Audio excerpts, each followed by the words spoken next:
সাগরের মাঝখানে ফেরিতে আগুন লাগার ঘটনায় অন্তত ৫ জন নিহত হয়েছেন। এখনও নিখোঁজ রয়েছেন ৪১ জন। ফেরিটিতে মোট ২৭১ জন ছিলেন, যার মধ্যে ২৩২ জন যাত্রী এবং ৩৯ জন ক্রু সদস্য।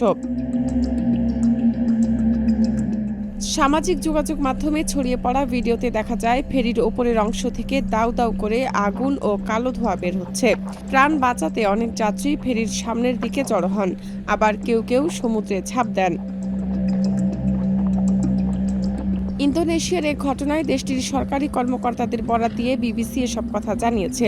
দেশটির অনুসন্ধান ও উদ্ধার সংস্থা বাসারনাস জানিয়েছে, দ্বিতীয় বৃহত্তম শহর পূর্ব জাভার সুরাবায়া থেকে দক্ষিণ সুলাওয়েসির মাকাসারের দিকে যাচ্ছিল ফেরিটি।